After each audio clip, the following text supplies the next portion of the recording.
Bismillahirrahmanirrahim. Assalamualaikum warahmatullahi wabarakatuh. Kami dari kelompok 1 yang beranggotakan yang pertama, saya sendiri Yanti Cahyani, yang kedua Dalpa Darul Wasilah, yang ketiga Resi Fitriani, dan yang keempat Cikri Aulia Gipari. Di sini kami akan mempresentasikan bagaimana prosedur pelaksanaan penelitian tindakan kelas. Langsung saja, dalam melaksanakan penelitian tindakan kelas, langkah-langkah atau prosedur umum yang dapat dilakukan yaitu meliputi yang pertama, pengembangan atau penetapan fokus masalah penelitian, yang kedua, perencanaan tindakan perbaikan, yang ketiga, pelaksanaan tindakan perbaikan, observasi, dan interpretasi, dan yang keempat, analisis dan refleksi, dan yang kelima, perencanaan tindak lanjut. Untuk lebih jelasnya lagi, langkah-langkah tersebut akan diuraikan atau dijelaskan yang pertama oleh saya sendiri, yaitu pengembangan atau penetapan fokus penelitian. Yang pertama yaitu merasakan adanya masalah. Permasalahan yang diangkat dalam penelitian tindakan kelas harus benar-benar merupakan masalah yang dihayati oleh guru dalam praktek pembelajaran yang dikelolanya, bukan masalah yang disarankan, apalagi disarankan oleh pihak luar. Permasalahan tersebut dapat bersumber dari siswa, guru, bahan ajar, kurikulum, hasil belajar, dan interaksi pembelajaran. Yang kedua, identifikasi masalah. Pada tahap ini, yang penting dilakukan adalah menghasilkan gagasan-gagasan awal mengenai permasalahan aktual yang dialami guru. Berangkat dari gagasan-gagasan awal tersebut, guru dapat berbuat sesuatu untuk perbaikan keadaan dengan menggunakan PTK. Yang ketiga, analisis masalah.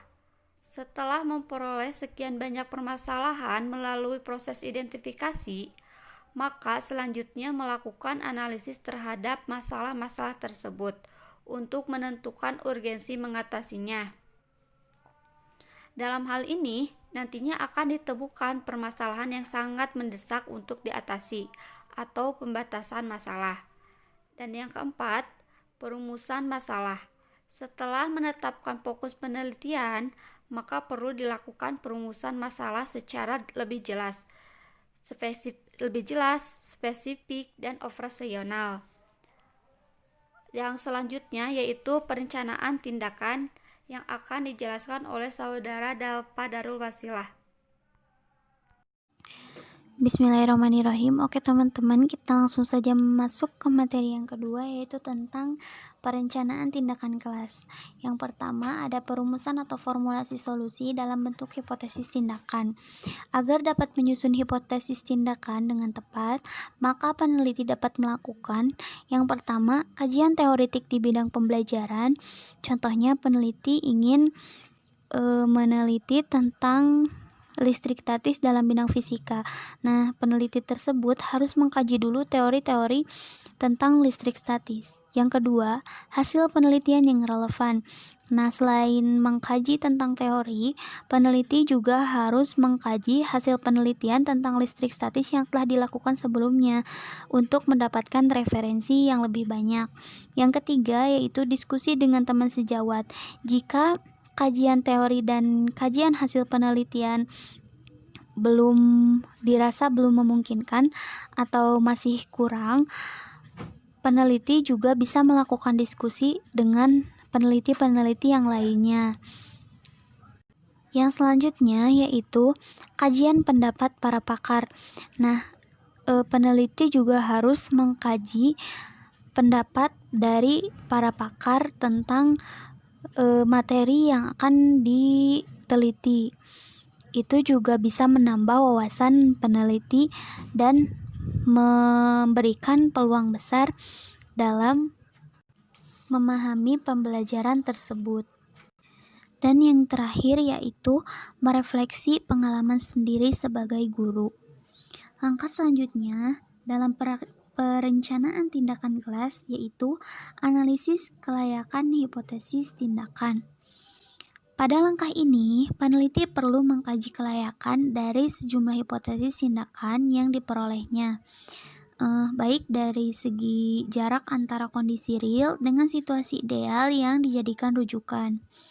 Hipotesis tindakan harus dapat diuji secara empirik. Ini berarti bahwa implementasi tindakan yang dilakukan maupun dampak yang diperolehnya harus dapat diamati oleh guru selaku peneliti. Yang selanjutnya yaitu persiapan tindakan.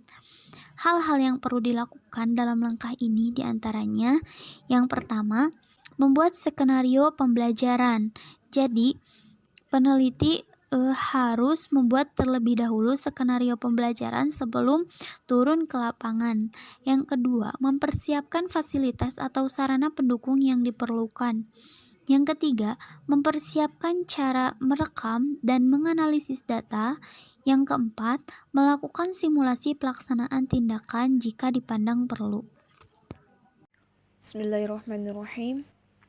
Oke, kita lanjut kepada pembahasan materi selanjutnya, yaitu tentang pelaksanaan tindakan dan observasi interpretasi. Di sini ada 3 poin yang akan kita bahas. Yang pertama, pelaksanaan tindakan. Setelah semua kegiatan persiapan selesai, maka skenario tindakan perbaikan yang telah direncanakan kemudian dilakukan dalam situasi yang nyata. Kegiatan ini merupakan kegiatan pokok dalam siklus penelitian tindakan kelas. Dalam kegiatan pelaksanaan tindakan ini juga dibarengi dengan kegiatan observasi dan interpretasi serta kegiatan refleksi. Poin kedua, observasi dan interpretasi. Dalam penelitian tindakan kelas, observasi merupakan upaya untuk merekam segala peristiwa atau kegiatan yang terjadi selama tindakan perbaikan itu berlangsung, dengan atau tanpa alat bantu tertentu. Hal penting untuk dicatat pada kesempatan ini adalah kadar interpretasi yang terlibat dalam rekaman hasil observasi.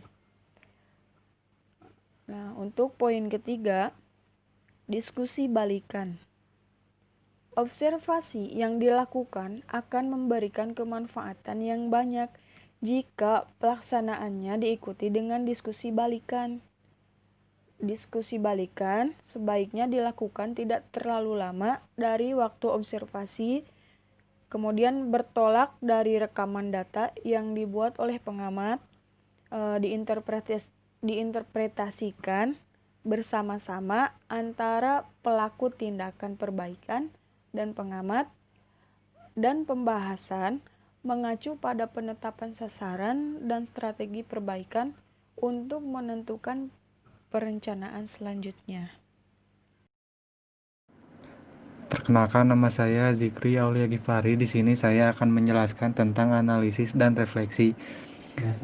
Analisis data. Analisis data adalah proses menyeleksi, memfokuskan, menyederhanakan, mengabstraksikan, mengorganisasikan secara urut atau sistematis dan rasional untuk menampilkan bahan-bahan yang dapat digunakan untuk menyusun jawaban terhadap tujuan penelitian tindakan kelas. Analisis data yang bersifat kualitatif dapat dilakukan melalui 3 tahapan, yaitu reduksi data, paparan data, dan penyimpulan. Reduksi data yaitu proses penyederhanaan yang dilakukan melalui seleksi, pemfokusan, dan pengabstrakan. Pengabstraksian data mentah menjadi informasi yang bermakna. Paparan data yaitu proses penampilan data secara lebih sederhana dalam bentuk paparan naratif. Representasi tabular, metrik, representasi grafis maupun lainnya. Sedangkan penyimpulan adalah proses pengambilan intisari dari sajian data yang telah diorganisir tersebut dalam bentuk pernyataan kalimat dan atau rumusan yang singkat dan padat. Sedangkan data yang bersifat kuantitatif dapat dianalisis menggunakan analisis statistik. Yang kedua, refleksi. Dalam penelitian tindakan kelas, refleksi merupakan upaya untuk mengkaji apa yang telah dan atau yang tidak terjadi, apa yang telah dihasilkan atau belum berhasil dituntaskan melalui tindakan perbaikan yang telah dilakukan. Hasil dari refleksi ini akan digunakan untuk menetapkan langkah-langkah lebih lanjut dalam upaya mencapai tujuan. Penelitian tindakan kelas yang ditetapkan. Dengan perkataan lain, refleksi merupakan pengkajian terhadap keberhasilan dan kegagalan dalam mencapai tujuan sementara dan untuk menentukan tindak lanjut dalam rangka mencapai akhir.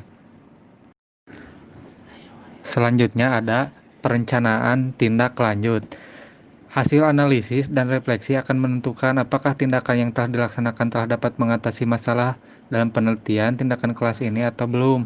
Apabila hasilnya belum memuaskan atau masalahnya belum terselesaikan, maka perlu dilakukan tindakan perbaikan lanjutan dengan memperbaiki tindakan perbaikan sebelumnya, atau bila perlu dengan menyusun tindakan perbaikan yang betul-betul baru untuk mengatasi masalah yang ada.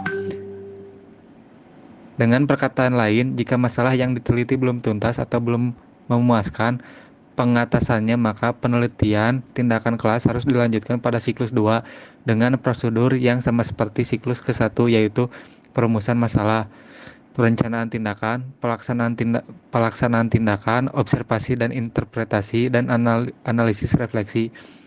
Dan jika pada siklus 2 permasalahan telah terselesaikan atau hasil sudah memuaskan, maka tidak perlu dilanjutkan siklus 3. Namun jika pada siklus 2 masalahnya belum terselesaikan, hasilnya belum memuaskan, maka perlu dilanjutkan dengan siklus ketiga dan seterusnya.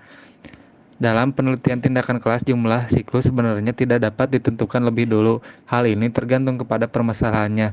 Ada penelitian tindakan kelas yang mungkin cukup 1 siklus, tetapi ada juga yang memerlukan beberapa siklus. Dengan demikian, banyak sedikitnya jumlah siklus dalam penelitian tindakan kelas tergantung kepada terselesaikannya masalah yang diteliti. Sekian dari kelompok kami. Mohon maaf bila banyak kekurangannya. Jika ada pertanyaan, kita bisa diskusi di grup. Assalamualaikum warahmatullahi wabarakatuh.